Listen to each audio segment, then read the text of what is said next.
अध्याय 10वा. वल्लभेश ब्राह्मणांना जीवदान. अध्याय 10वा. हा पठन केल्यास आपणास संकटाचे निरसन होऊन कार्यसिद्ध होईल. अध्याय 10वा. वल्लभेश ब्राह्मणांना जीवदान. श्री गणेशाय नमः. नामधारक सिद्धयोग्यांना म्हणाले, महाराज, श्रीपाद यती सूक्ष्म रूपाने कुरवपुरातच राहिले असे तुम्ही म्हणालात, मग त्यांच्या अर्थात दत्तात्रयांचे पुढील अवतार कसे झाले? सिद्ध म्हणाले, श्री गुरूंचा महिमा अतर्क्य आहे. त्यांच्या लीलेचा कोणालाही थांग लागत नाही. ते कार्यासाठी अनंत रूपे धारण करू शकतात. भगवान विष्णू क्षीरसागरात वास करतात, पण भक्तांच्या उद्धारासाठी त्यांनी भूतलावर अनेक अवतार घेतले, हे तुम्हालाही माहीत आहे. सृष्टीचक्र अव्याहत चालण्यासाठी एकमेव अद्वितीय असे ते परब्रह्म त्रिरूप झाले, हे सर्व मान्य आहे. हे सामर्थ्य सर्वसामान्यांना आकलन होत नाही. म्हणून श्रीपाद यती कुरवपुरात अव्यक्त होऊन राहिले, तरी त्यांनी काल परत्वे योगबलाने विविध अवतार घेतले, हे समजून घ्या. गुरुभक्ती कधीही व्यर्थ ठरत नाही. जो अत्यंत आपुलकीने श्रीगुरूंची सेवा भक्ती करतो, त्यांच्यावर दृढ विश्वास ठेवतो, त्या भक्ताला ते अहोरात्र जपतात, त्याची काळजी घेतात.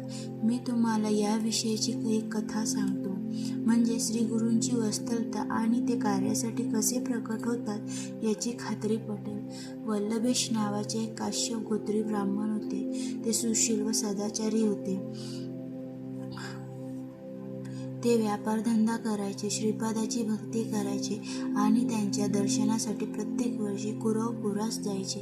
एकदा ते व्यापारासाठी निघाले, तेव्हा या खेपेस चांगला नफा झाला तर गुरुस्थानी 1000 ब्राह्मणांना भोजन द्यायचे असा त्यांनी मनोमन संकल्प केला होता. मार्गामध्ये ते श्रीपादांचे ध्यान करत होते. श्रीगुरूंच्या कृपेने त्यांच्या मालाची गावोगावी उत्तम विक्री झाली आणि त्यांना अपेक्षापेक्षा जास्त नफा मिळाला. ते द्रव्य घेऊन ते कुरवपुरास निघाले. मार्गामध्ये काही चोरांनी त्यांना लुटायचे ठरवले आणि आम्ही श्रीपादांच्या दर्शनासाठी कुरवपुरात जात आहोत असे सांगून त्यांच्याबरोबर चालू लागले. रात्रीच्या सुमारास निर्जन स्थान पाहून त्यांनी त्यांचा वध केला आणि त्यांचे सर्व द्रव्य घेतले. त्या क्षणी श्रीगुरू श्रीपाद धप्पाड देह धारण करून त्यांच्या सन्मुख प्रकट झाले. रुद्राक्षधारी, भस्मधारी, जटाधारी आणि तीक्ष्ण त्रिशूळधारी अशा त्या साधूचे डोळे संतापाने आग फेकत होते. ते भयंकर उग्र रूप पाहून ते तस्कर भयभीत झाले. श्रीगुरूंनी आपल्या त्रिशूळाने त्यांना क्षणार्धात ठार केले. तेव्हा एक तस्कर गयावया करत त्यांच्या चरणी लोटला व म्हणाला, मी निरपराध आहे, मला मारू नका. या ब्राह्मणांना मी मारले नाही, माझे साथीदार यांना मारतील याची मला जराही कल्पना नव्हती. मी यांना वाचवू शकलो नाही, याबद्दल मला क्षमा करा. सर्व काही श्रीगुरूंनी त्यांचे अंतःकरण जाणले होते, म्हणून त्यांनी त्याला क्षमा केली. मग त्याच्या हाती थोडी विभूती दिली व म्हणाले, ही विभूती या ब्राह्मणांवर टाक. त्याने त्यांची मान धडाला लावली आणि ती विभूती तिथे प्रोक्षण केली. तर काय आश्चर्य, ते गुरुभक्त ब्राह्मण तत्काळ उठून बसले. तेव्हा श्रीपाद यती एकदम अदृश्य झाले. जिवंत झालेल्या वल्लभेश ब्राह्मणांनी त्या तस्कराला विचारले, तू मला का धरले आहेस? या सर्वांना कोणी मारले? त्याने त्यांना आधी घडलेली सर्व हकीकत सांगितली व म्हणाला, भगवान शंकरासारखे दिसणारे एक तपस्वी येथे आले होते. या तस्करांनी तुम्हाला ठार करून तुमचे धन चोरले, म्हणून त्यांनी यांना मारून तुम्हाला जिवंत केले. ते येथेच उभे होते, पण आता कुठे गेले काही कळलेच नाही. तुमची भक्ती थोर म्हणूनच ते तुमच्या रक्षणासाठी धावले. हे ऐकताच त्यांना मोठे आश्चर्य वाटले. भक्तवत्सल्य हे ब्रीद मिरवणाऱ्या श्रीगुरू श्रीपादांनीच हे काम केले आहे या श्रद्धेने त्यांचे डोळे भरून आले. आपले धन घेऊन ते कुरवपुरास गेले. तिथे गुरुपादुकांची भावभक्तीने पूजा करून 4 सहस्र ब्राह्मणांना भोजन दिले. नामधारक असे आहे कुरवपूर क्षेत्राचे महात्म्य. श्रीगुरू श्रीपाद अदृश्य रूपाने तिथे निरंतर वास करतात, हे तुम्ही नीट लक्षात घ्या. सध्या करताना त्यांची अस्तित्वाची आजही अनुभूती येते. श्रीपाद भक्तोद्धारासाठी लोकात प्रकट होतात. पुढे त्यांनी नृसिंह सरस्वती म्हणून अवतार घेऊन विलक्षण चरित्र दाखवले. नामधारक म्हणाले, सिद्धनाथ महाराज श्री गुरूंचे लीला कर्तृत्व अचंबित करणारे आहे. आता मला नृसिंह सरस्वती स्वामीचे चरित्र ऐकवायची कृपा करा. ओ हरि ओम.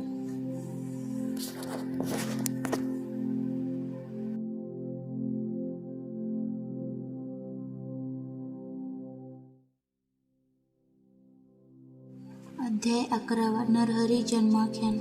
हा अध्याय पठन केल्यास आपणास संततीविषयी वाटणारी चिंता दूर होईल. अध्याय 11 नरहरी जन्माख्यान. श्री गणेशाय नमः. सिद्धयोगी नामधारकांना म्हणाले, कुरवपूर येथील मतिमंद ब्राह्मण पुत्र श्रीपादांच्या कृपाप्रसादाने विद्वान झाले. त्यानंतर त्यांच्या मातोश्रींनी गुरु आज्ञेनुसार आयुष्यभर शनी प्रदोष व्रत केले. दुसऱ्या जन्मात त्या करंजा गावी वाजसनियत शाखेच्या ब्राह्मणाच्या कन्या झाल्या. अंबाभवानी हे त्यांचे नाव. त्यांचा त्याच गावातील माधव नावाच्या एका ब्राह्मणाशी विवाह झाला. हे दाम्पत्य नित्य प्रदोष समय शिवपूजन करत असे. शनिवारी आणि त्रयोदशीला त्यांच्याकडे विशेष शिवपूजा असायची. 16व्या वर्षी अंबा गरोदर राहिल्या. त्यांना एक तेजस्वी पुत्र झाले. ते जन्मापासूनच ओंकाराचा जप करत होते. ब्राह्मणांनी त्यांचे जातक वर्तवले. हे अवतारी पुण्यपुरुष आहेत. हे गुरु रूपाने लोकांना उपदेश करतील. हे अष्टसिद्धी व नवनिधींचे स्वामी होतील. यांच्या दर्शनाने लोक पावन होतील. हे संन्यासी होतील. ज्योतिषांनी त्या पुत्रांना आदराने वंदन केले. ते भविष्य ऐकून माधव आणि अंबा यांना खूप आनंद झाला. त्यांनी त्याचे नरहरी हे असे नामकरण केले. शाळग्रामदेव हे त्यांचे जन्मनाम होते. नरहरी स्तनपान करत असत, पण अंबांना पुरेसे दूध येत नसल्याने त्यांची भूक भागत नसत. म्हणून त्यांनी आपल्या पतींना दाई ठेवण्याचा विचार बोलून दाखवला. तेव्हा तान्ह्या नरहरीने आपल्या उजव्या हाताने त्या स्तनाला स्पर्श केला. तेव्हा त्यांनी दोन्ही स्तनातून दुधाच्या धारा वाहू लागल्या. ते पाहून मातापित्यांनी त्यांना वंदन केले आणि ही गोष्ट गुप्तच ठेवली. नरहरी कधीही पाळण्यात निजत नसत. त्यांना जमिनीवर खेळायला आवडायचे. ते 7 वर्षाचे होईपर्यंत ओंकाराशिवाय दुसरे काही बोलले नव्हते. म्हणून मातापित्यांनी त्यांना बोलते करण्याचा खूप प्रयत्न केला, पण उपयोग झाला नाही. त्यामुळे ते मुके आहेत की काय अशी त्यांना चिंता वाटू लागली. 8व्या वर्षी त्यांची मुंज करावी लागणार होती. तेव्हा त्यांना गायत्रीचा उपदेश द्यायचा तरी कसा, हाच मुख्य प्रश्न होता. त्यांची मुके पण अंबांना सहन होईना. त्यावेळी त्यांना रडताना पाहून नरहरी घरातून लोखंडी वस्तू घेऊन आले. ती तात्काळ सोन्याची झाली. ते पाहून मातापित्यांना मोठे आश्चर्य वाटले. त्यांनी आणखी काही लोखंडी वस्तू त्यांच्या हाती दिल्या. त्याही सोन्याच्या झाल्या. तेव्हा उभयतांनी त्यांनी दृढ आलिंगन दिले व म्हणाले, तुमचे बोल ऐकण्यासाठी आम्ही आतुरलो आहोत. नरहरी हसले. त्यांनी जानवे, शेंडी, कठी, मेघला यांच्या गुन्हा करून मी मुंज झाल्यावर बोलीन असे सुचवले. माधव आणि अंबा यांनी सुयोग्य मुहूर्त काढून नरहरींची मोठ्या थाटामाटात मुंजा केली. त्यावेळी मंडपात जमलेल्या मंडळींमध्ये हे विप्रुपुत्र गायत्री मंत्र कसे म्हणणार अशी कुजबूज चालली होती. मौंजी बंधनाचे सर्व विधी यथासंग पार पाडले. माधवांनी नरहरींना गायत्रीचा उपदेश केला. तो त्यांनी मनोमन उच्चारला. मंत्रदीक्षा झाल्यावर त्यांच्या मातोश्री भिक्षा घेऊन आल्या. त्यांनी पहिली भिक्षा घालताच ते ऋग्वेद म्हणू लागले. दुसरी भिक्षा घालताच यजुर्वेद, तर तिसरी भिक्षा घालताच सामदेव म्हणू लागले. तेव्हा हे अवतारी महात्मे आहेत याची खूण पटून लोक त्यांना वंदन करू लागले. त्यावेळी आपल्या पुत्रांचे ते कौतुक पाहून माधव आणि अंबा आनंदाने डोलू लागले. नरहरींची मातोश्रींना नमस्कार केला व म्हणाले, तुम्ही मला भिक्षा मागण्याची आज्ञा दिली आहे. आता मी घरोघरी भिक्षा मागेन व तीर्थयात्रा करेन. हे ऐकून अंबांना रडू आले. तुम्ही आमचे एकुलते एक पुत्र, तुम्हीच निघून गेलात तर आम्ही कोणाच्या तोंडाकडे पाहायचे असे म्हणून त्या मूर्छित पडल्या. नरहरींनी त्यांना सावध केले व म्हणाले, आई, मला नियोजित कार्यासाठी गृहत्याग करणे भाग आहे. तुम्ही मला अडवू नका. तुम्हाला आणखी 4 विद्वान पुत्र होतील. ते तुमची उत्तम सेवा करतील. मग त्यांनी आपला वरदहस्त त्यांच्या मस्तकी ठेवला. त्यामुळे त्यांना पूर्वजन्मीचे स्मरण झाले. आपले नरहरी हे श्रीपाद वल्लभ आहेत. आपण त्यांचे नित्य प्रदोषमयी पूजन करायचो. म्हणून या जन्मात ते आपल्या पुत्राच्या रूपाने प्रकट झाले. हे त्यांनी ओळखले. नरहरी त्यांना म्हणाले, मातोश्री, मी तुम्हाला जाणीवपूर्वक हे ज्ञान दिले आहे, याची कुठेही वाच्यता करू नका. मी संन्यासी असल्यामुळे तीर्थयात्रा करण्यासाठी निघणार आहे. मला निरोप द्या. पण त्या संमती देईना. त्या म्हणाल्या, नरहरी, तुम्ही गेलात की पुन्हा दिसणार नाही. अल्प वयात संन्यास घेणे योग्य नाही. धर्मशास्त्राला अनुसरून वागावे. ब्रह्मचर्य, गृहस्थ, वानप्रस्थ या क्रमाने नंतर संन्यास घेणे योग्य आहे. आधी इंद्रियने तुप्त करावी, जीवन समृद्धपणे जगावे आणि मगच तपश्चर्येची वाट धरावी. सिद्धयोगी म्हणाले. नामधारक अंबाचे बोलणे ऐकून नरहरीने त्यांना जे तत्वज्ञान सांगितले तेच मी तुम्हाला सांगणार आहे. हे लक्षपूर्वक ऐका. हरि ओम.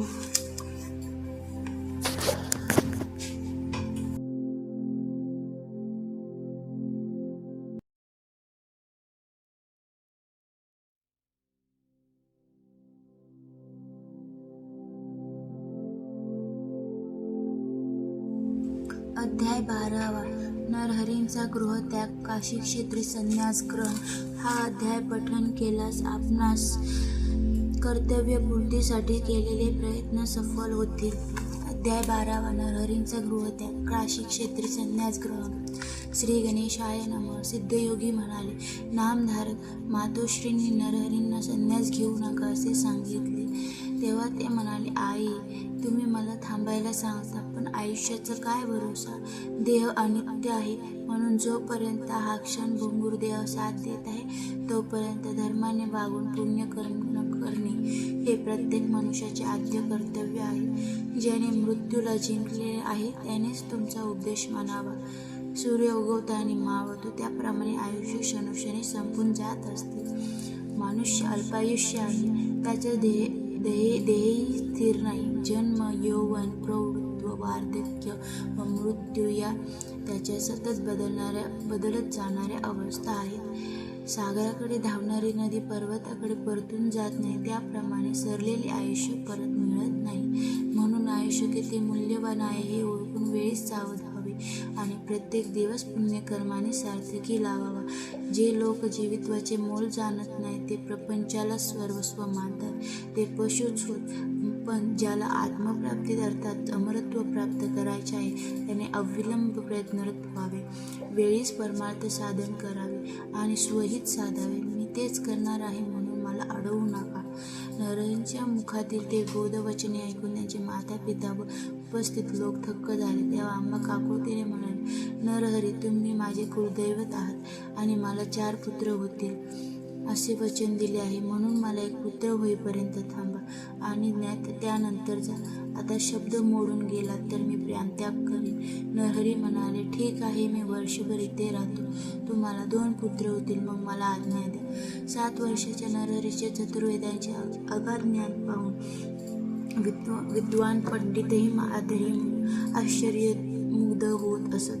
त्यांची कीर्ती व कर्तृत्व पाहून माता पित्यांना मोठे समाधान वाटत असत. यथावकाश अंबा गर्भवती राहिल्या. त्यांना जुळे पुत्र झाले. वर्ष पूर्ण होताच नरहरी त्यांना म्हणाले, आई, तुमच्या इच्छेनुसार मी वर्षभर इथे राहिलो. तुम्हाला आणखी 2 पुत्र व 1 कन्या होतील. हे सर्व अपत्यमानी, सदाचारी व दीर्घायुष्य होतील. आता मला निरोप द्या.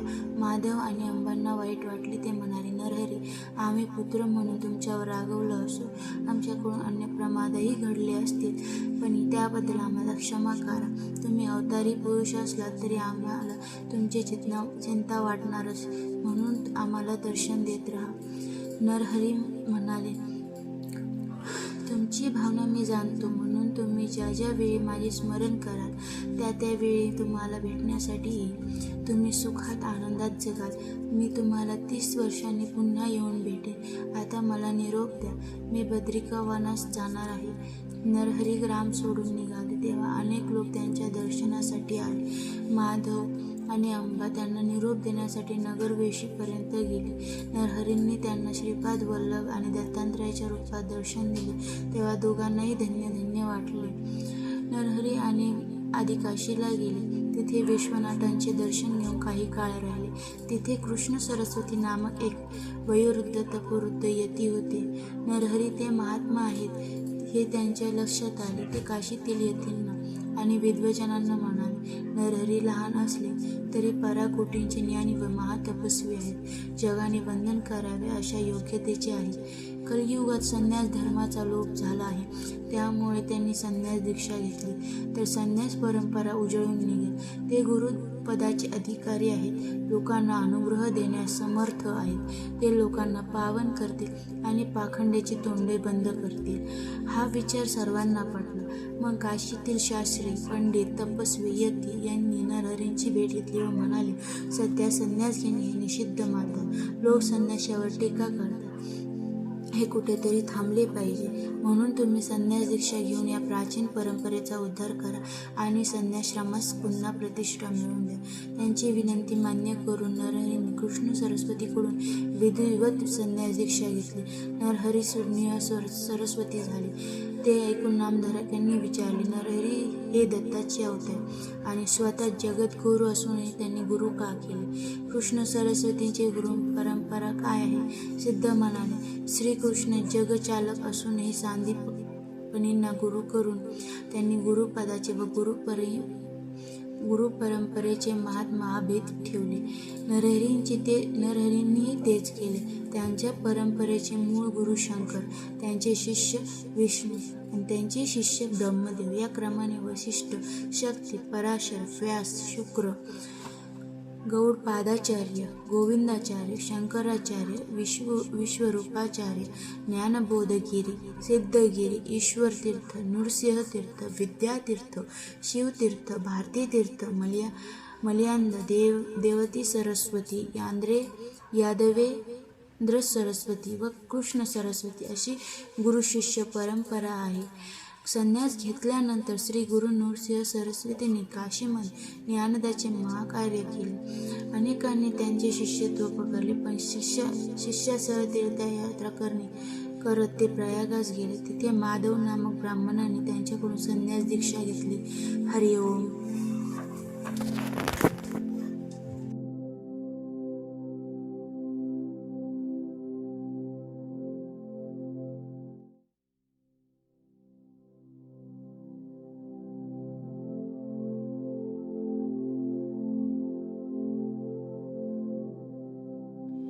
अध्याय ऐकणाऱ्यांसाठी महत्त्वाची सूचना आहे. कृपया अध्याय ऐकताना तो अपूर्ण असताना मध्येच बंद करून अध्यायाचा अपमान करू नये.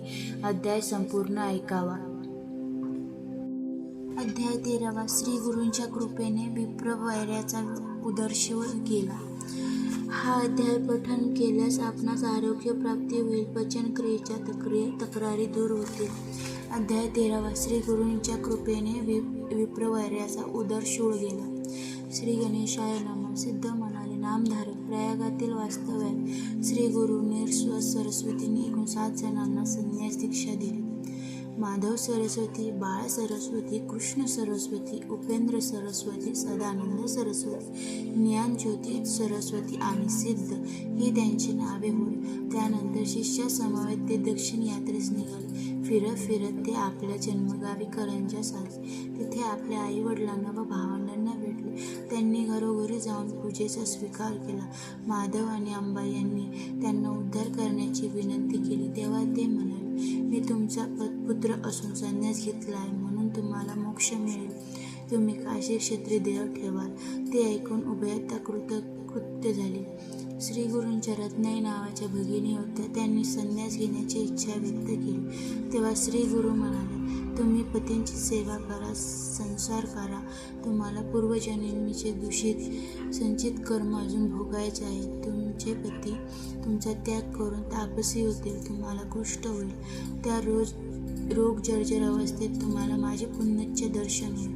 मग तुम्ही गाणगापूर क्षेत्री जा. तिथे भीमा अमराजा संगमावर पापविनाशी तीर्थात स्नान केल्यावर तुम्ही पापमुक्त व्हाल.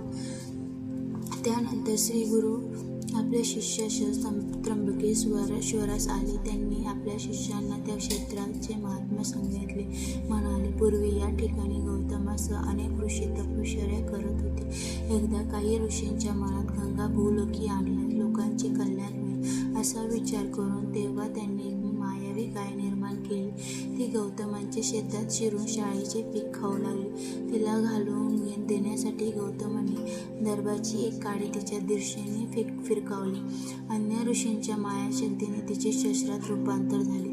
त्याच्या आघाताने ती गाय मरण पावली. त्या गोहत्येच्या पापनिकृष्टासाठी ऋषीजनांनी गौतमांना गंगेला भूलोकी आणून तिथे स्नान करायला सांगितले. तेव्हा त्यांनी तपश्चर्येने शिवजींना प्रसन्न करून गंगेला मनुष्याच्या पापक्षालनासाठी त्र्यंबकेश्वरी प्रकट करण्यास सांगितले. त्याप्रमाणे त्यांनी तिला तिथे औषधता प्रकट केली. गौतमांमुळे तिला गौतमी नाव पडले. त्यानंतर गौतमीकाठची तीर्थक्षेत्रे पाहत श्री गुरु मंजरिका गावी आले. तेथील माधवारण्य नावाचे भक्त त्यांची नित्य मानस पूजा करत असत. श्री गुरूंनी त्यांना प्रेमाने दर्शन दिले. त्यानंतर श्री गुरु वासरबाईश्वर स्नानी गेले. तेथील नदीत शिष्यासह स्नान केले. तेवढ्यात पोटदुखी असह्य झालेले एक ब्राह्मण काठावर येऊन गडाबडा लोळू लागले. त्यांचे अन्नाशी वैभव उभे वैरच होते. ते फलाहार करायचे. ते महिना 15 वेळांनी जेवले तरी पोटदुखी असह्य व्हायचे. आदल्या दिवशी त्यांनी सणानिमित्त मिष्टान्न भोजन केले होते, म्हणूनच हा त्रास होत होता. शेवटी त्यांनी त्या प्राणत्यागाविषयी या जीवघेण्या व्याधीतून सुटका होणार नाही असा निर्वाणीचा विचार करून पाटावर जड पाषाण बांधला आणि विषण्ण मनाने शिवनाम घेत नदीत शिरले. श्री गुरूंनी त्यांची वेदना जाणली. त्यांना बोलावून घेतले आणि या व्याधीवर माझ्याकडे रामबाण औषध आहे, त्याचे तुमचे दुखणे गेलेच म्हणून समजा असे म्हणून धीर दिला आणि आत्महत्येपासून प्रवृत्त केले.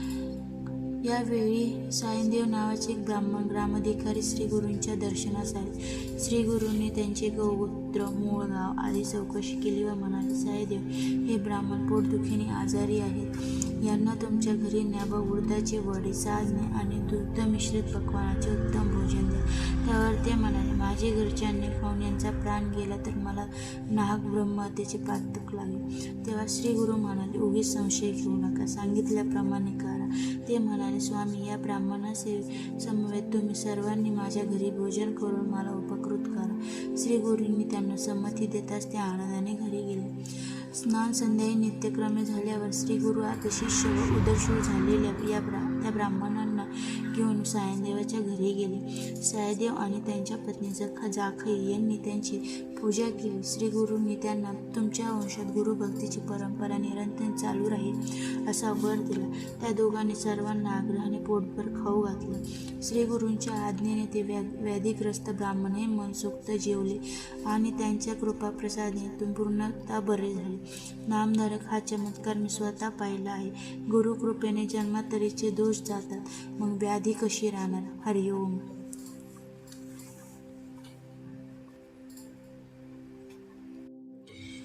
याप्रमाणे अध्याय पूर्ण झाला.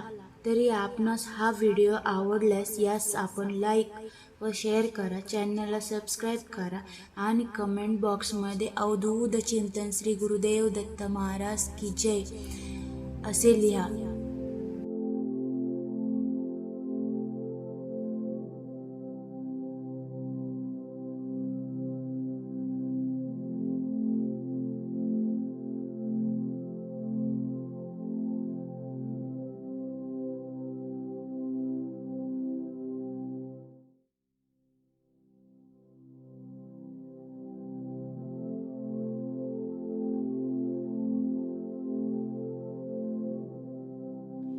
अध्याय ऐकणाऱ्यांसाठी महत्त्वाची सूचना आहे. कृपया अध्याय ऐकताना तो अपूर्ण असताना मध्येच बंद करून अध्यायाचा अपमान करू नये. अध्याय संपूर्ण ऐकावा. अध्याय 14. सायदेवाचे प्राणसंकट टाळले. हा अध्याय पठण केल्यास आपणास आकस्मिक आलेल्या संकटाचे निवारण होईल व रक्षण होईल. अध्याय 14. सायदेवाचे प्राणसंकट टळले. श्री गणेशाय नमः. नामधारक सिद्धांना म्हणाले, हे योगेश्वर, श्री गुरूंवर सरस्वतीने उदरशूर झालेल्या ब्राह्मणांना व्याधीमुक्त केले. त्यानंतर पुढे काय घडले ते सांगा. ते म्हणाले, श्री गुरूंनी सायदेवाची सेवा स्वीकारली. त्यांचा भक्तिभाव पाहून ते प्रसन्न झाले. त्यांनी त्यांना तुमच्या वंशात उत्तरोत्तर गुरु भक्ती जन्माला येतील असा आशीर्वाद दिला. त्यांनी त्यांच्या चरणांना वंदन केले व म्हणाले, गुरुदेव, तुमचा महिमा अगाध आहे. तुमच्या आशीर्वादाने तुमच्या वंशात भक्तीची परंपरा अखंड राहो. माझ्या वंशजांना इहलोकी सर्व प्रकारचे सौख्य लाभो आणि त्यांना सद्गती प्राप्त व्हावी. पण सध्या मी अतिशय बिकट परिस्थितीत आहे. मी ज्या यवनाकडे नोकरी करतो तो अत्यंत क्रूर आहे. तो दरवर्षी ब्राह्मणांचा घात करतो. आज त्याने मला मारायचे ठरवले आहे. मी त्याच्याकडे गेलो की माझा घात निश्चित आहे. मग तुमचे वचन खरे कसे होणार? तेव्हा श्रीगुरूंनी आपला वरदहस्त त्यांच्या मस्तकी ठेवला व म्हणाले, सायनदेव, चिंता करू नका. निश्चित होऊन त्या यवनाकडे जा. तेव्हा तुम्हाला सन्मानाने परत पाठवेल. तुम्ही परत येईपर्यंत मी इथेच थांबणार आहे. तुम्ही माझे भक्त आहात आणि तुम्हाला पुत्र पौत्राधिक सर्व सौख्य प्राप्त होणार आहे. श्री गुरूंनी अभय दिले आणि सायनदेवाची काळजीच मिटली. ते यवनाकडे गेले. त्याच्या रूपाने आपल्यासमोर साक्षात काळच उभा आहे असे त्यांना वाटले. त्यावेळी त्या यवनाने त्यांच्याकडे पाहिले तर काय ते अग्नीसारखे भयंकर तेजस्वी दिले. तेव्हा हा काय चमत्कार आहे हेच त्यांना कळेना. त्यांची बदमती कुंठित झाली. त्यांच्या तोंडातून शब्दच निघेना. तो संतापाने अक्षरशः थरथरत होता. ते त्याचे उग्र रूप पाहून ते भीतीने श्रीगुरूंचा धावा करू लागले. त्यावेळी त्यांच्याकडे पाहत असताना त्या यवनाला चक्कर आली. तो कसाबसा घरात गेला आणि पलंगावर पडताच झोपी गेला.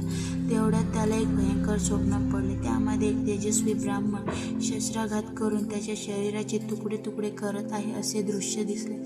तो दचकून जागा झाला. त्यावेळी त्याच्या हृदयातून प्राणांतिक कळा येत होत्या. त्यामुळे तो घाबरला. या ब्राह्मणांचा घात केल्यास आपल्यालाही मृत्यू अटळ आहे हे त्याच्या लक्षात आले. त्याने धावत जाऊन त्यांचे पाय धरले आणि तुम्हाला इथे कोणी बोलावले? कृपा करून आपल्या घरी जा असे म्हणून वस्त्राभूषणे देऊन त्यांना निरोप दिला. प्राण संकट टळले होते. सायनदेव श्रीगुरूंना भेटण्यासाठी आतुरतेने धावत नदीतीरी गेले. त्यांनी कृतज्ञतेने त्यांचे पाय धरले. त्या समयी यवनाकडे वृत्तांत सांगताना त्यांचे हृदय अक्षरशः गलबलून गेले होते. ते म्हणाले, गुरुदेव, तुम्ही माझे रक्षण करते आहात आणि तुमच्या कृपेनेच मला जीवदान मिळाले आहे. आता तुमची सेवा हाच माझा धर्म, म्हणून मलाही तुमच्याबरोबर ने. तेव्हा ते म्हणाले, सायनदेव, आम्ही तीर्थयात्रेसाठी दक्षिणेकडे निघालो आहोत. 15 वर्षांनी परतून येऊ. तेव्हा तुमच्या गावाजवळ राहू. त्यावेळी तुम्ही मुलाबाळासह मला भेटायला या. आता तुम्ही घरीच राहा आणि सुखाने संसार करा. गुरूंनी सायनदेवाची सात्वन केली आणि त्यांची समजूत घालून त्यांना घरी पाठवले. तिथून तीर्थयात्रा करत ते शिष्यांसह वैजनाथ क्षेत्री गेले. तिथे स्वतःला प्रकट न करता गुप्तपणे राहिले. नामधारक म्हणाले, महाराज, श्रीगुरूंनी आपले अस्तित्व तिथे का प्रकट केले नाही? त्यांच्या शिष्यांना त्यांनी कुठे पाठवले? सिद्ध म्हणाला, सांगतो. श्रीगुरूंचे चरित्र अतिशय थोर आहे. हे तुम्ही शांतपणे ऐका. हरिओम. याप्रमाणे अध्याय पूर्ण झाला. तरी आपणास हा व्हिडिओ आवडल्यास यास आपण लाईक व शेअर करा. चॅनलला सबस्क्राईब करा आणि कमेंट बॉक्समध्ये अवधूत चिंतन श्री गुरुदेव दत्त महाराज की जय असे लिहा.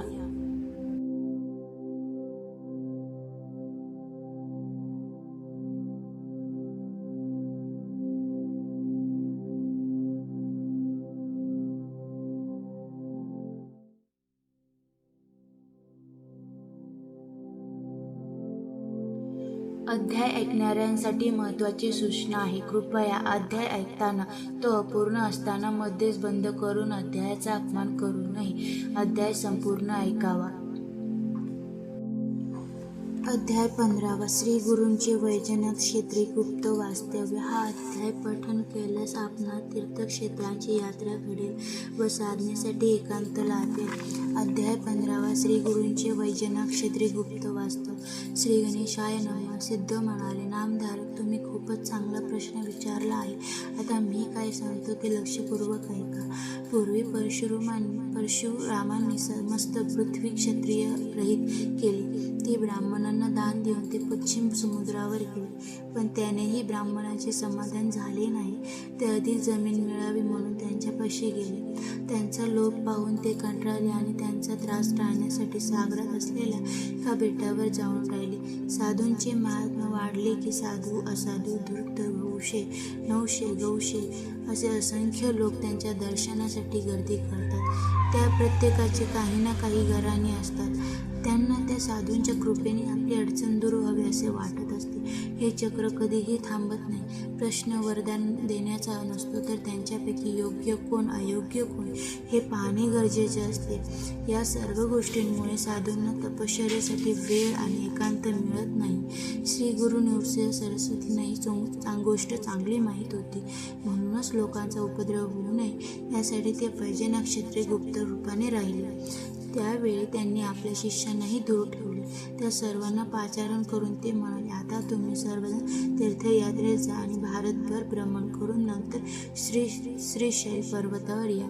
शिष्य म्हणाले, गुरुदेव, सर्व तीर्थे गुरूंच्या चरणाशीच वास करतात असे श्रुती व पुराणे सांगतात. शास्त्रांचे तेच म्हणणे आहे. मग आम्हाला का दूर लोटता? कृपा करून आमची उपेक्षा करू नका.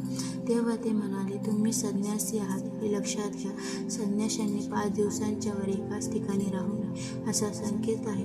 त्या नियमांचे पालन केलेच पाहिजे. म्हणून तीर्थयात्रा करावी, चंचल मनास आवरून ते स्थिर करावे आणि त्यानंतरच एका जागी वास्तव्य करावे. लोकोपकारासाठी अनुभव हवा, धर्माचे ज्ञानही आवश्यक आहे. म्हणूनच मी तुम्हाला तीर्थयात्रेसाठी पाठवत आहे. तुम्ही पुढे यात्रा पूर्ण करून तुम्ही बहुधान्य संवत्सरात श्रीशैल क्षेत्री जा.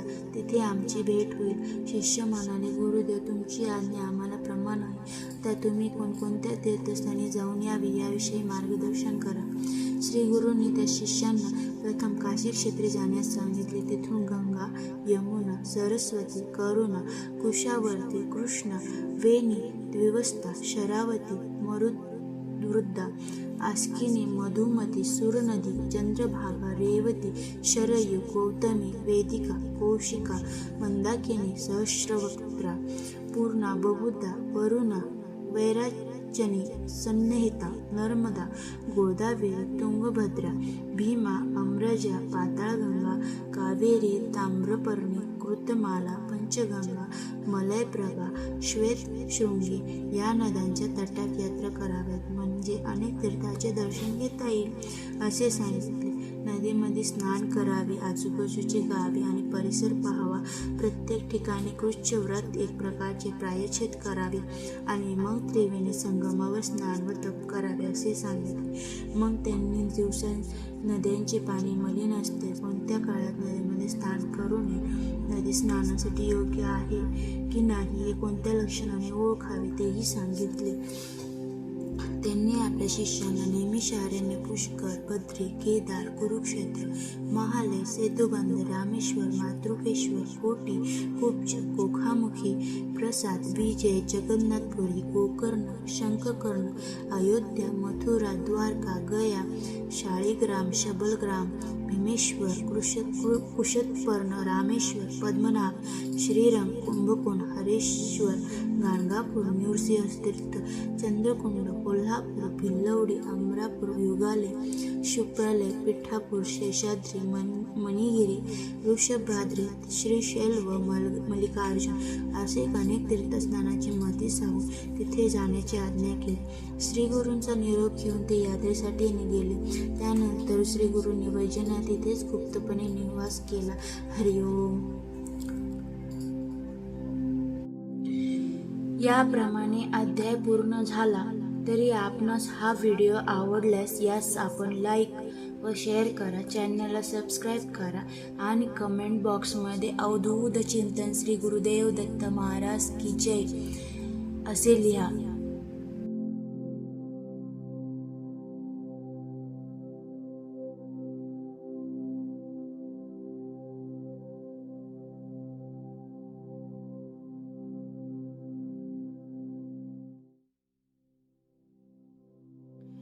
अध्याय ऐकणाऱ्यांसाठी महत्त्वाची सूचना आहे. कृपया अध्याय ऐकताना तो अपूर्ण असताना मध्येच बंद करून अध्यायाचा अपमान करू नये. अध्याय संपूर्ण ऐकावा. अध्याय 16. गुरुभक्त अरुणी, वेद आणि उपमन्यू. हा अध्याय पठण केल्यास आपणास गुरु सेवेत प्रमाद घडणार नाहीत आणि गुरु कृपेची प्रचिती येईल. अध्याय 16. गुरुभक्त अरुणी, वेद आणि उपमन्यू. श्री गणेशाय नमः. सिद्ध म्हणाले, नामधारी वैजनाथ अंबाभवानी नावाचे एक मनोहर स्थान आहे. श्री गुरूंनी तिथे वर्षभर वास्तव्य केले. त्यांचे सर्व शिष्य यात्रेला गेल्यानंतर मी स्वतः त्यांच्या सेवेसाठी राहिलो होतो. एके दिवशी एक ब्राह्मण साधक श्री गुरूंपुढे आले व म्हणाले, स्वामी, मी बरीच साधना केली पण आत्मज्ञान झाले नाही, त्यामुळे मनशांती नाही. कृपया मला मार्ग दाखवा. माझे गुरु निष्ठुर आहेत, त्यांनी मला ज्ञान दिले नाही, कष्ट होऊन मात्र घेतले, त्यामुळे मी रागाने त्यांचा त्याग करून आलो आहे. तेव्हा श्री गुरु म्हणाले, महोदय, गुरूंचा त्याग म्हणजे आत्मघात. माझ्या दृष्टीने तुम्ही गुरुद्रोही आहात. जो गुरूंना सर्व भावे शरण जातो, गुरु आज्ञेने तत्परतेने पालन करतो, त्या शिष्याला ज्ञान, सिद्धी, देवांचे आशीर्वाद या सर्व गोष्टी अनायासे प्राप्त होतात. मी तुम्हाला आदर्श गुरुभक्तीचे एक उत्तम उदाहरण सांगतो, ऐका. द्वापर युगात द्वारकेत धौम्य नावाचे ऋषी राहत होते. त्यांचे अनेक शिष्य होते. अरुणी, वेद आणि उपमन्यू हे त्यांच्यापैकी एक तिघे. धौम्य आपल्या शिष्यांची अनेक प्रकारे परीक्षा घेत असत आणि कसोटीला उतरलेल्या शिष्यांवर तात्काळ कृपा करत असत. एके दिवशी त्यांनी अरुणींना शेतात पाणी देण्यास सांगितले. त्यानुसार ते शेतावर गेले. जवळच एक कालवा वाहत होता. एवढ्या मोठ्या शेताला पाणी द्यायचे तर त्यांचा प्रभाव बांधाऱ्याने अडवणे आवश्यक होते. म्हणून त्यांनी जागा निवडली आणि शिळा टाकून बांधारा घालण्याचा प्रयत्न करू लागले. पण पाण्याच्या जोरामुळे तो टिकेना. तेव्हा प्राण गेले तरी चालते, पण शेताला पाणी द्यायचेच असा निश्चय करून बांधाऱ्याचा जो प्रवाहाकडे टिकत नव्हता, तिथे ते स्वतःच आडवे झोपले. हा मिळालेले पाहून त्यांना समाधान वाटले. पण अरुणी कुठे दिसले नाही. त्यांनी हाका मारल्या तेव्हा ते प्रवाहातून बाहेर आले. ते थंडीने गारठून गेले होते, पण त्यांच्या मुखावर कर्तव्यपूर्तीचे समाधान होते. तेव्हा सर्व प्रकार लक्षात आल्यावर धौम्यांनी गुरु कार्यासाठी प्राणांचीही पर्वा न करणाऱ्या अरुणींना वात्सल्याने जवळ घेतले व आपला वरदहस्त त्यांच्या मस्तकी ठेवला. त्यांच्या आशीर्वादाने ते तात्काळ महान ज्ञानी झाले. धौम्यांनी वेदांना त्या शेतातील साळीच्या पिकाची राखण करायला सांगितली. पीक तयार झाल्यावर त्यांनी कापणी व झोडपणी करून खळ्यात धान्याची रास तयार केली. मग ते आश्रमात आले. धौम्यांनी त्यांना रेडा जुंपलेला एक गाडा दिला. तो घेऊन ते शेतात गेले. त्यांनी 2 अखंडी साळी भरली व आश्रमाकडे गेले, पण रेड्याला गाडा ओढवेना. मग जोखडात मान अडकून तेही गाडा ओढू लागले. मार्गात रेडा चिखलात रुतला असताना त्यांनी त्याला सोडले आणि मस्त प्रयासाने गाडा बाहेर काढला. त्यानंतर त्यांनी रेड्याच्या गळ्यातील फास स्वतःच्या गळ्याभोवती बांधला आणि खांद्याचा आधार घेऊन ते गाडा कसाबसा ओढत आश्रमात आणला. धौम्याने धावत जाऊन त्यांच्या गळ्याभोवती आवळलेला फास सोडवला आणि स्वहस्ते त्यांचा घाम पुसला. त्यांच्या भक्तीने प्रसन्न झालेल्या धौम्याने त्यांनाही वरदान देऊन वेदशास्त्राने संपन्न व महाज्ञानी केले. उपमन्यू धौम्याची गुरे राखायचा. त्याच्या अतिखाण्याने बुद्धीला जडत्व येऊन त्यांनी विद्याभ्यास प्रगती होणार नाही म्हणून आश्रमातून त्यांना मोजकेच अन्न दिले जायचे. म्हणून भूक भागवण्यासाठी ती भिक्षा मागायची. ही गोष्ट धौम्यांना कळताच त्यांनी ती भिक्षा आश्रमात आणून देण्यास सांगितली. मग ते 2दा भिक्षा मागू लागले. धौम्यांनी तीही आश्रमात देण्यास सांगितले. मग ते वासरे पितांना गायीच्या कासरातून ते अतिरिक्त पानं व्हायचे. ते दूध पिऊन भूक भागवू लागले. धौम्याने त्यालाही प्रतिबंध केले. एकदा त्यांनी रुईच्या झाडातून उगवणारा चिकट द्रोणात गोळा करून दूध समजून प्राशन केला. त्याचा काही अंश डोळ्यात गेल्याने त्यांना अंधत्व आले. ते रानामध्ये चाचपडत हिंडू लागले. तिथे अडकून एका आडात पडले आणि गुरे वासरे हरवतील या चिंतेने रडू लागले. रात्री धौम्याने शोध घेऊन त्यांना शोधून काढले. उपमन्यूने त्यांना सर्व प्रकार सांगितला. त्यांनी त्यांना अश्विन कुमाराचे स्मरण करायला सांगितले. त्या देवाच्या कृपेने उपमन्यूला पूर्ण दृष्टी आली. ते आडातून बाहेर आले. ते अत्यंत प्रामाणिक व भोळे होते. त्यांनी भूक भागवण्यासाठी अन्य पायऱ्या शोधली, पण गुरु आज्ञेचे कधीही उल्लंघन केले नाही. त्यामुळे प्रसन्न झालेल्या धौम्याने त्यांना ज्ञान प्रसन्न होऊन या उपमन्यूची खूप कीर्ती झाली. श्री गुरु म्हणाले, उपवर्य, अशा प्रकारे विनम्र भाव आणि पराकोटीची श्रद्धा असणाऱ्या गुरुकृपेची लवकरच प्रचिती येते, पण तुमच्यासारख्या अधमांना शेवटी नरकच प्राप्त होणार. तेव्हा ते ब्राह्मण पश्चातापाने प्राणत्यागास उद्युक्त झाले. त्या वेळेचा त्यांचा मनोभाव जाणून श्री गुरूंनी त्यांचे सांत्वन केले आणि आपला वरदहस्त त्यांच्या मस्तकी ठेवून त्यांना संज्ञान केले. मग श्री गुरूंच्या आज्ञेने त्यांनी त्यांच्या गुरूंची क्षमा मागितली आणि निर्मळ भावाने त्यांची सेवा करू लागले. त्यानंतर श्री गुरूंनी कृष्णा नदीच्या पश्चिम तीरावर वसलेले भिल्लवडी गावी वास्तव केले. हरिओम. याप्रमाणे अध्याय पूर्ण झाला. तरी आपणास हा व्हिडिओ आवडल्यास यास आपण लाईक व शेअर करा, चॅनलला सबस्क्राईब करा आणि कमेंट बॉक्समध्ये अवधूत चिंतन श्री गुरुदेव दत्त महाराज की जय असे लिहा. अध्याय ऐकणाऱ्यांसाठी महत्त्वाची सूचना आहे. कृपया अध्याय ऐकताना तो अपूर्ण असताना मध्येच बंद करून अध्यायाचा अपमान करू नये. अध्याय संपूर्ण ऐकावा. अध्याय 17 ब्रह्मचार्यांना ज्ञानप्राप्ती. हा अध्याय पठण केल्यास आपणास विद्याभ्यासात प्रगती होईल आणि कलांमध्ये प्रावीण्य मिळेल. अध्याय 17 ब्रह्मचार्यांना ज्ञानप्राप्ती. श्री गणेशाय नमः. सिद्ध म्हणाले, नामधारक कृष्णा नदीच्या पश्चिम तीरावर वसलेल्या भिल्लवडी म्हणजेच भिलवडी गावाजवळ भुवनेश्वरी देवींचे देऊळ आहे.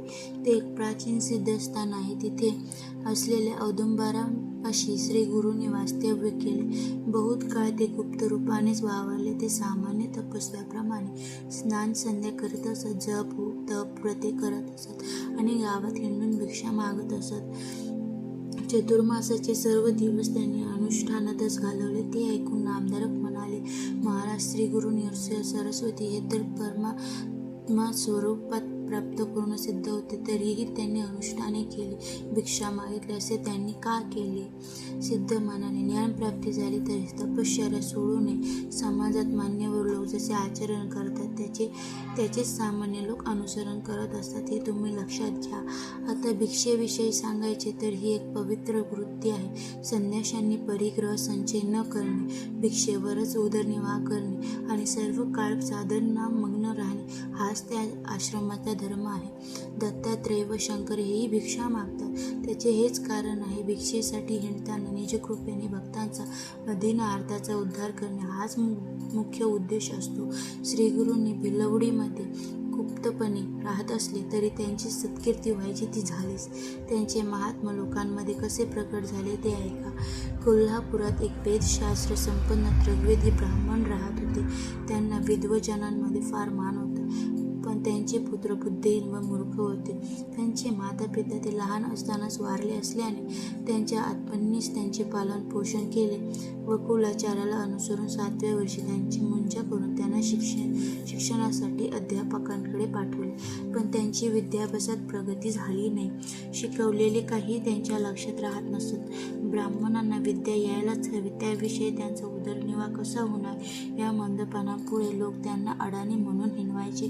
तेव्हा ते म्हणाले, मी पूर्वजन्मी विद्यादान केले नसेल म्हणून या जन्मात मला विद्याभ्यास येत नाही. त्याला मी तरी काय करू? आता तुम्हीच काहीतरी उपाय करा. त्यावर लोक हसून म्हणायचे, तुम्हाला पुढच्या जन्मी विद्या येईल, या जन्मी तुम्ही भिक्षेवरच पोट भरा. अशा प्रकारे सातत्याने अवहेलना होऊ लागल्याने ते ब्राह्मण कुमार अतिशय दुःख झाले आणि विद्या येत नाही याची खंत करून गाव सोडून निघाले. त्यांच्या मनात एकसारखे आत्महत्येचे विचार येत होते. रात्रीच्या सुमारास ते भिलवडीस आले. तिथे भुवनेश्वरींचे दर्शन घेतले. त्यांनी अन्नोदक टाकले आणि त्यांचे समूह धरून बसले. ते आक्रोश करून सातत्याने विनंती करत होते, आई, सर्वांनी माझी हेटाळणी केली, पण तुम्ही तरी उपेक्षा करू नका, मला मार्ग दाखवा, माझ्यावर कृपा करा. असे 3 दिवस लोटले. शेवटी अगदीच निरुपाय झाला. तेव्हा ते देवींना म्हणाले, तुम्ही स्वप्नात येऊन मार्गदर्शन कराल असे मला वाटत होते, पण तुम्हीही पाठ फिरवलीत. आता मी काय करू? कुठे जाऊ? थांबा, मी तुम्हाला माझी जीभच अर्पण करतो, पण त्यानंतरही कृपा केली नाही तरी शिरच तुमच्या चरणी वाहीन. मग त्यांनी खरोखरच आपली जीभ कापली आणि देवी मूर्तीच्या चरणी वाहिली. तो त्यांचा निर्धार पाहून देवींना करुणा आली. त्याच रात्री त्यांच्या स्वप्नात गेल्या व म्हणाले, बाळ, माझ्यावर रागवू नको. कृष्णेच्या पश्चिम तीरावर औदुंबराखाली एक महातपस्वी अवतारी पुरुष वास्तव्यात आहे. त्यांना शरण जातेच तुमची इच्छा पुरवतील. त्या दृष्टांताने ब्राह्मण कुमाराला जाग आली. देवींना वंदन करून ते कृष्णा नदीच्या दिशेने धावले आणि प्रवाहात झेप घेऊन पलीकडे गेले. तेथे औदुंबराखाली श्री गुरु नृसिंह सरस्वती स्वामी महाराज बसले होते. त्यांना पाहताच त्यांना अत्यानंद झाला. त्यांनी त्यांचे पाय धरले. जीभ नसल्यामुळे त्यांना बोलता येत नसले, तरी अंतर्ज्ञानी श्री गुरूंनी त्यांचा मनोभाव जाणला होता. त्यांनी आपला वरद हस्त त्यांच्या मस्तकी ठेवला. तर काय आश्चर्य, त्यांना पुन्हा जीभ आली आणि ते वेद शास्त्रे, पुराणे, तर्कशास्त्रे, भाषा, व्याकरण असे सर्व ज्ञान प्राप्त झाले. परिस्पर्शाने लोखंडाचे सुवर्ण व्हावे तसे श्री गुरूंच्या पुण्यस्पर्शाने या ब्रह्मचार्यांना पांडित्य प्राप्त झाले. सिद्ध म्हणाले, नामधारक असा आहे गुरूंचा महिमा. ते ज्या ठिकाणी राहतात त्या स्थानालाही महत्त्व प्राप्त होते. हरिओम. याप्रमाणे अध्याय पूर्ण झाला. तरी आपणास हा व्हिडिओ आवडल्यास यास आपण लाईक व शेअर करा, चॅनलला सबस्क्राईब करा आणि कमेंट बॉक्समध्ये अवधूत चिंतन श्री गुरुदेव दत्त महाराज की जय असे लिहा.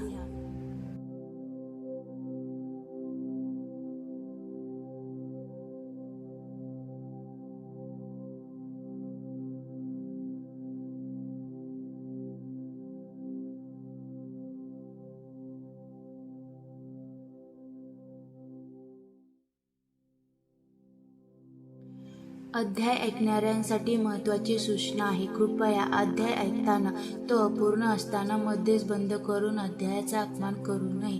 अध्याय संपूर्ण ऐकावा. अध्याय 18. गरीब ब्राह्मणांचे दारिद्र्य घालवले. हा अध्याय पठण केल्यास आपणास कर्जमुक्ती लवकर होईल आणि घरात चोरी होणार नाही. अध्याय 18. गरीब ब्राह्मणांचे दारिद्र्य घालवले. श्री गणेशाय नमः. नामधारक सिद्धयोगांना म्हणाले, महाराज, श्री गुरु नृसिंह सरस्वतींचे चरित्र इतके श्रवणीय आहे की ते कितीही ऐकले तरी मनाचे समाधान होत नाही. तरी कृपा करून पुढील कथा सांगा. ते म्हणाले, विलवडीत काही काळ वास्तव्य करून श्री गुरु कृष्णेच्या काठाकाठाने पदभ्रमण करीत कृष्णावरून संगमावर गेले. तिथून पुढे कृष्णा पंचगंगा संगमावर गेले. शिवाम, भद्रा, भोगावती, कुंभी आणि सरस्वती यास त्या पंचगंगा होत. ते संगम क्षेत्र दक्षिण वाराणसी म्हणून प्रख्यात होते. याचे महात्मा प्रयाग आणि कुरुक्षेत्राहून जास्त मानतात. इथे स्नान केल्याने 6 प्रकारच्या महापातकांचा नाश होतो. इथे अमरेश्वरांचे मंदिर असून त्यांच्या दर्शनाने जीवाला अमरत्व प्राप्त होते. इथे पवित्र अनुभव वृक्ष आहे. ते 64 योगिनी नित्य निवास करतात. इथे संगम, षष्ठकुळात शुक्ल तीर्थ, पापविनाशी तीर्थ, काम्य तीर्थ, सिद्धवरद तीर्थ, प्रयाग तीर्थ, शक्ती तीर्थ, अमर तीर्थ व कोटी तीर्थ अशी 8 तीर्थ आहेत. आणि कृष्णा, वेणी व पंचगंगा मिळून एकूण 7 नद्या आहेत. त्यांच्याच दर्शनाने सर्व मनोकामना पूर्ण होतात. त्यांच्यात स्नान केल्याने अगणित पुण्यलाभ होतो. या कृष्ण पंचगंगा संगमावर श्री गुरु काही काळ गुप्त रूपाने सामान्य यती रूपात राहिले. त्यानंतर त्यांचे महात्मा लोकांमध्ये प्रकट झाले. कसे हे सांगतो. पंचगंगा संगमावर अमरपूर नावाचे गाव आहे. तिथे श्री गुरु भिक्षा मागण्यासाठी जात असत. त्या गावात एक वेदाभ्यासी गरीब ब्राह्मण राहत असत. ते सुशील, सात्विक, कर्म मार्गाचे नीट आचरण करणारे व आदित्यशील होते. ते नित्य कोरडी भिक्षा मागून कुटुंबाचे पालन पोषण करायचे. त्यांच्या पत्नीही सुस्वाभी व पतिव्रता होत्या. त्या ब्राह्मणाच्या अंगणात घेवड्याचा एक वेल होता. त्याला पुष्कळ शेंगा यायच्या. एखाद्या दिवशी भिक्षा मिळाली नाही तर ती दोघे त्या घेवड्याच्या शेंगावरच गुजराण करत असत. एके दिवशी श्री गुरु भिक्षेसाठी त्या ब्राह्मणाच्या घरी गेले असता त्यांनी श्री गुरूंना आदराने घरात नेले. त्यांची भक्तभावाने पूजा केली. त्यांना भात व घेवड्याच्या शेंगाची भाजी असे भोजन दिले. त्या सेवेने श्री गुरु अतिशय प्रसन्न झाले. त्यांनी त्या ब्राह्मणांना आता तुमचे दारिद्र्य जाईल असा आशीर्वाद दिला. त्यांचा निरोप घेतला. संगमावर जाताना त्यांनी त्यांच्या अंगणातील घेवड्याचा वेल उपटून टाकला आणि निघून गेले. श्री गुरूंनी घेवड्याच्या वेलाचा उच्छेद केला म्हणून ब्राह्मणांना अतिशय दुःख झाले. त्या नशिबाला दोष देत रडू लागले. म्हणाले, अरे अरे, काय हे दुर्दैव! या यतींना आम्ही काय त्रास दिला म्हणून त्यांनी यांचे अन्नच तोडून टाकले. हे त्यांचे बोलणे त्यांच्या पतींना रुचले नाही. ते रागावून म्हणाले, यतीश्वरांना दोष देऊ नका. सर्व विश्व त्या महादेवांच्या अधीन आहे. आपले प्रारब्ध जसे आहे तसे सर्व घडत असते. ते घडवून आणण्यासाठी तेच कोणाला तरी निमित्त करतात. पूर्वजनी आपण जी काही बरे वाईट कर्मे केलेली असतात त्याचीच परिणती म्हणून या जन्मात सुख दुःखे प्राप्त होत असतात. जे पेरावे तेच उगवते. मग त्यासाठी इतरांना कशासाठी दोष द्यायचा? त्या यतीश्वरांनी आपल्याकडे भोजन केले हे आपले सद्भाग्य. तसेच त्यांनी आपल्याला दारिद्र्यमुक्तीचा आशीर्वादही दिला आहे. असे असताना तुम्ही त्यांच्याबद्दल अनुचित बोलणे योग्य नाही.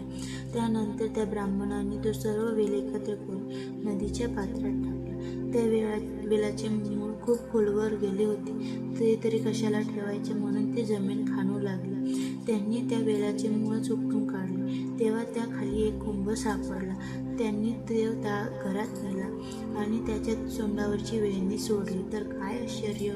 त्यात भरपूर द्रव्य भरलेले होते. ते पाहून त्या दोघांच्या आनंदाला पारावर उरला नाही. श्री गुरु आमच्यावर प्रसन्न झाले. त्यांनी आमचे दैन्य घालवले.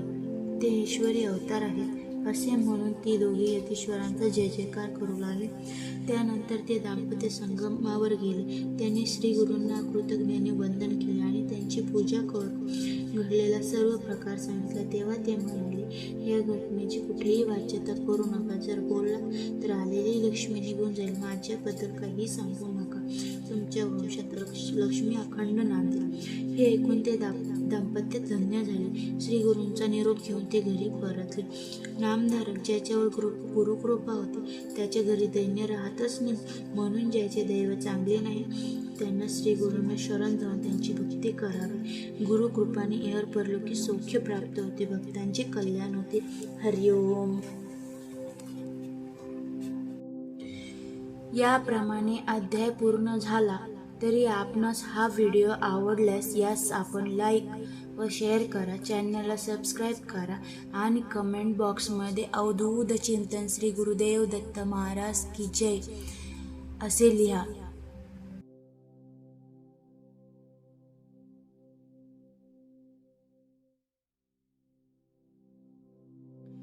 अध्याय ऐकणाऱ्यांसाठी महत्त्वाची सूचना आहे. कृपया अध्याय ऐकताना तो अपूर्ण असताना मध्येच बंद करून अध्यायाचा अपमान करू नये. अध्याय संपूर्ण ऐकावा. अध्याय 19. नावड्यांची त्रिस्थळी यात्रा. श्री क्षेत्र औदुंबर महात्मा. हा अध्याय पठण केल्यास आपणास साधू संतांची सेवा घडेल, भाग्योदय होईल. अध्याय 19. नावड्यांची त्रिस्थळी यात्रा. श्री क्षेत्र औदुंबर महात्मा. श्री गणेशाय नमः. नामधारक सिद्धयोगांना म्हणाले, महाराज, श्री गुरूंनी कृष्ण पंचगंगा संगमावर अमरेश्वरांच्या निकट औदुंबर वृक्षाखाली वास्तव्य केले असे तुम्ही म्हणालात. पण अशितवादी अनेक पवित्र वृक्ष असताना श्री गुरूंची औदुंबरावरच का प्रीती होती? ते म्हणाले, पूर्वी नृसिंह अवतार घेऊन विष्णूंनी आपल्या नखांनी हिरण्यकशिपूचे पोट फाडून त्यांचा वध केला. त्यांच्या पोटात विष असल्यामुळे विष्णूंच्या हाताच्या बोटांचा व नखांचा दाह होऊ लागला. त्यावर उपचार म्हणून त्यांनी औदुंबराच्या फळांमध्ये आपली नखे रोवली. तेव्हा कुठे तो दाह शांबला आणि त्यांचा क्रोधही कमी झाला. शांतता लाभल्याने नृसिंह व लक्ष्मीने औदुंबरास वर दिला, औदुंबरा, जे तुला पूज्य मानून तुझी सेवा करतील ते पापमुक्त होतील. त्यांच्या सर्व मनोकामना पूर्ण होतील. तुझ्या छायेत जपादी अनुष्ठाने केल्याने अनंत पटफल प्राप्ती होईल. तुझ्या सेवेने ब्रह्महत्यादी महादोषांचे निरसन होईल. आम्ही दोघे तुझ्या सन्निधानात नित्य वास करून श्री गुरु नृसिंह मंत्राचा नित्य जप करत असत. त्या जपाने उराता येऊ नये म्हणून त्या औदुंबराखाली वास करत असत. अमरेश्वरा सन्निधी 64 योगिनींचा वास होता. त्या रोज दुपारी श्रीरूपाने श्रीगुरूंच्या दर्शनास येत असत आणि त्यांना आपल्या स्थानी नेत असत. त्यांच्या पूजेचा व नैवेद्याचा स्वीकार करून श्री गुरु परत औदुंबरापाशी येत असत. एकदा एक नावाडी शेताची राखण करत होते. योगिनी श्री गुरु समवेत नदीपाशी आल्या तेव्हा प्रवाह दुभंगला आणि सर्वांनी आत प्रवेश करताच तो पूर्ववत झाला. काही वेळाने श्री गुरु त्यातून एकटेच बाहेर आले. हे सर्व पाहून त्या नावड्यांना मोठं नवल वाटले. त्यांनाही श्री गुरूंविषयी कुतूहल वाटू लागले. मग दुसऱ्या दिवशी तेही त्यांच्या मागोमाग प्रवाहात शिरले. ते एका दिव्य नगरात प्रवेशले. तेथील लोक आरती घेऊन श्री गुरूंच्या स्वागतासाठी आले. त्यांनी त्यांना दिव्य मंदिरात नेले. रत्नखचित सिंहासनावर बसून त्यांची पूजा केली आणि त्यांना भोजन दिले. तेवढ्या श्री गुरूंचे नावाड्यांकडे लक्ष गेले. ते म्हणाले, तुम्ही इथे का आलात? नावाडी म्हणाले, स्वामी, मी सहज भावाने तुमच्या दर्शनासाठी आलो आहे. तुमच्या दर्शनाने मी धन्य झालो. तुमची माझ्यावर कृपादृष्टी राहो एवढीच प्रार्थना आहे. तेव्हा त्यांच्या निष्कपट भाव पाहून श्री गुरु म्हणाले, नाविक, तुम्ही इथे आले आहात. येथील भक्तीचा सुख सोहळा पाहिला आहे. त्यामुळे तुमचे दैन्य गेलेच म्हणून समजा. पण या गोष्टीची कुठेही वाच्यता करू नका, अन्यथा तुम्हाला मृत्यू येईल. मग त्यांना घेऊन ते संगमावर आले. त्यांचा निरोप घेऊन नावाडी शेताकडे निघाले. मार्गामध्ये त्यांना गुप्तधन सापडले. त्या धनाने त्यांचे दारिद्र्य गेले. त्यानंतर ते व त्यांच्या पत्नी श्री गुरूंची अखंड सेवा करू लागले. एके दिवशी ते नावाडी श्री गुरूंना म्हणाले, स्वामी, माघ मासात प्रयागात स्नान करणे, काशी यात्रा करणे खूपच पुण्यप्रद मानले जाते. मी अडाणी आहे, पतित आहे. या गोष्टीचा मला कसा लाभ होणार? ते ऐकून श्री गुरूंना कळवळा आला. ते म्हणाले, अहो, कृष्ण पंचगंगेचा संगम असलेले स्थान प्रयाग तीर्थ आहे. अमरेश्वरांचे स्थान असलेले गावच काशी क्षेत्र आहे. कोल्हापूरला दक्षिण गाय म्हणतात.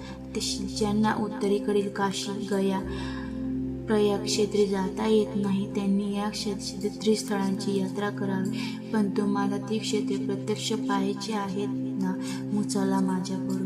श्री गुरूंनी त्यांना व्याघ्रांवरच्या आपल्या मागे बसवले आणि आपल्या अचिंत्य योगशक्तीने क्षणार्धात प्रयाग क्षेत्री नेले. तेथे संगमावर स्नान करून मध्यासमयी ते काशीस आले. तिथे गंगात स्नान करून विश्वनाथांचे दर्शन घेतले. सायंकाळी गंगा या क्षेत्री स्नान व दर्शन करून सूर्यास्ताचे समय ते मुक्कामी परतले. अशा प्रकारे श्री गुरूंच्या कृपेने त्या नावाड्यांना 3 पुण्यक्षेत्रांची यात्रा घडली. औदुंबर क्षेत्री श्री गुरूंची खूपच कीर्ती झाली. त्यानंतर अन्यत्र जाण्याचे ठरवून त्यांनी अमेश्वरांचा निरोप घेतला. तेव्हा 64 योगिनींना खूपच दुःख झाले. श्री गुरूंनी त्यांचे सांत्वन केले व म्हणाले, मी लौकिक अर्थाने पूर्वेकडे जात असलो तरी सूक्ष्म रूपाने इथेच राहणार आहे. औदुंबर कल्पवृक्ष आहे. त्याप्रमाणे मी अन्नपूर्णा ठेवून जात आहे. हे स्थळ गुरुस्थान म्हणून प्रख्यात होईल.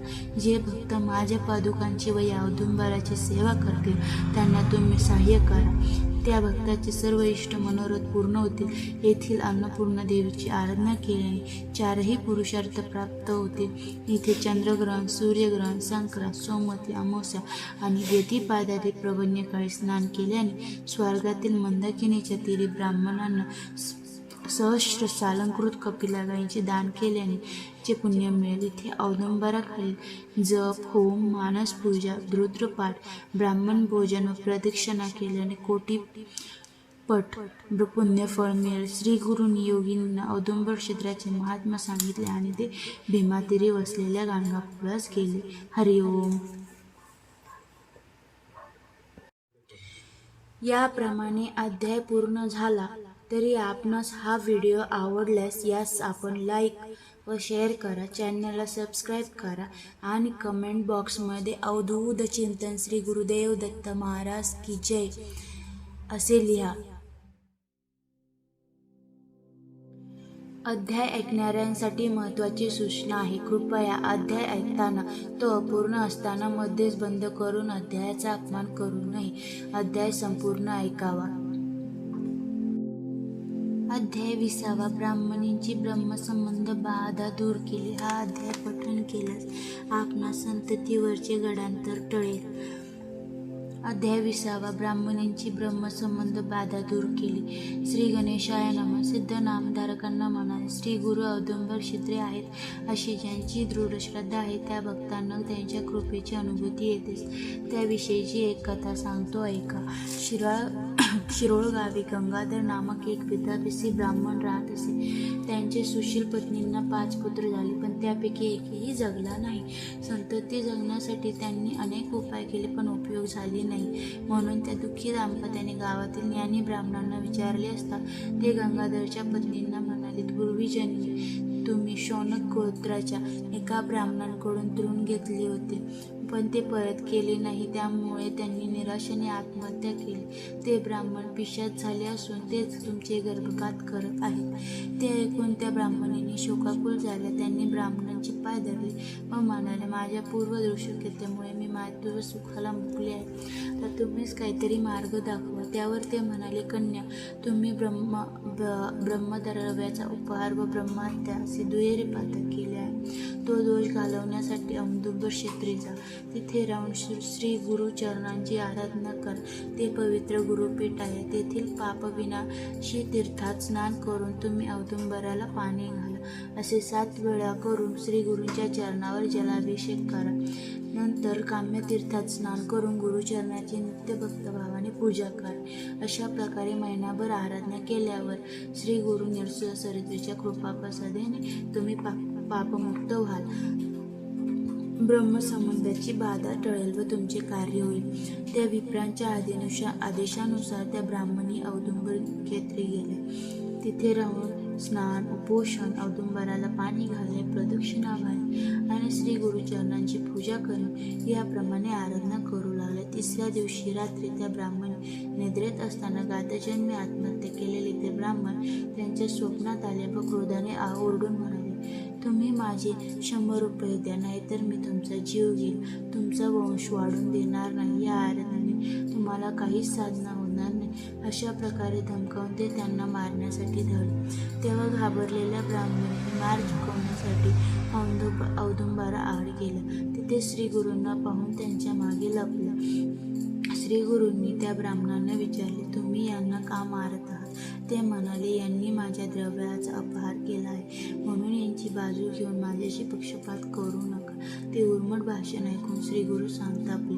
ते म्हणाले, ते खडसावून म्हणाले, या कन्या माझ्या भक्त आहेत. यांना त्रास दिला तर माझ्याशी गाठ आहे. या यथाशक्तीचे द्रव्य देतील ते घ्या आणि यांना सोडा. माझे ऐकाल तर पिशाच्या योनीतून सुटका होईल.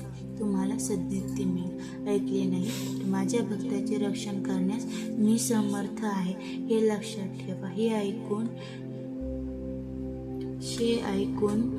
ते वर म्हणले. त्यांनी श्री गुरूंना वंदन करून त्यांचे म्हणणे मान्य केले. श्री गुरु त्यांना म्हणाले, या ब्राह्मणींना तुमचे उत्तर कार्य केल्यावर तुम्हाला सद्गती मिळेल, म्हणून द्रव्यासाठी अडून बसू नका. या यथेशित पूर्णायुष्य कन्या व पुत्र होतील. तुमचे कल्याण होईल. या स्वप्नदृष्ट्या त्याने त्यांना धीर दिला. या ब्राह्मणाने महिनाभराची गुरुचरणाची सेवा पूर्ण केली. मग त्या ब्राह्मणांच्या नावाने उत्तर कार्य दान धर्म केलं. त्यामुळे त्यांचे ब्रह्महत्येचे पातक नाहीसे झाले. ब्रह्मसमाधालाही मुक्ती मिळाली. अन्य दिनी श्री गुरु पुन्हा त्यांच्या स्वप्नात गेले. 2 नारळ त्यांच्या ओटीत टाकले व म्हणाले, साध्वी, तुम्हाला विद्वान व शतायुषी पुत्र होतील. तुमची वंश परंपरा अखंड राहील. आता व्रताचे उद्यापन करा. त्याप्रमाणे त्यांनी उद्यापन केले. त्या प्रसंगी श्री गुरूंनी स्वतः प्रकट होऊन त्या दंपतीस दर्शन दिले व आशीर्वाद दिले. पुढे श्री गुरूंच्या कृपेने त्या ब्राह्मणांना जुळे मुले झाले. श्री ज्येष्ठ पुत्राचा व्रत बंद करून धाकट्या पुत्राच्या त्याच्या 3ऱ्या वर्षी चौलकम करण्याचा त्या दाम्पतीचा बेत होता. त्याप्रमाणे त्यांनी सर्व तयारी केली. पण चौल कर्माच्या आदल्या दिवशी मध्यरात्रीस त्या मुलाच्या हातापायांना धनुर्व्रताने आकडी आली. त्यानंतरचे 3 दिवस मरणप्राय वेदना सहन केल्यावर 4थ्या दिवशी सायंकाळी तो ग्रतप्राण झाला. तेव्हा त्या दाम्पत्यांना मोठा धक्का बसला. गुरुदेव, तुमच्या कृपा प्रसादाने झालेल्या आणि तुम्ही दीर्घायुष्याचे वरदान दिलेले माझ्या पुत्राला असे अल्पायुष्य मरण आलेच कसे? आज तुमच्या वचनाला कमीपणा आले असे म्हणत त्या ब्राह्मणीने प्रेताला कवटाळून रात्रभर रडत होती. आपल्या मुलावर अंत्यसंस्कार करून द्यायचे नाही असा निश्चय करून त्यांनी ते प्रेत वस्त्राने स्वतःच्या छातीशी बांधून ठेवले. लोकांनी त्यांना खूप समजावले, पण व्यर्थ. दुपार झाली तरी त्या हट्ट सोडेना. त्यामुळे लोक संकटात पडले. त्यांनी दोष देऊ लागले. इतके श्री गुरु नरसिंह सरस्वती बाल ब्रह्मचार्यांच्या रूपात त्यांच्यापाशी आले. त्यांनी त्यांना सात्वनपर बराच उपदेश केला. हरि ओम. याप्रमाणे अध्याय पूर्ण झाला. तरी आपणास हा व्हिडिओ आवडल्यास यास आपण लाईक व शेअर करा, चॅनलला सबस्क्राईब करा आणि कमेंट बॉक्समध्ये अवधूत चिंतन श्री गुरुदेव दत्त महाराज की जय असे लिहा.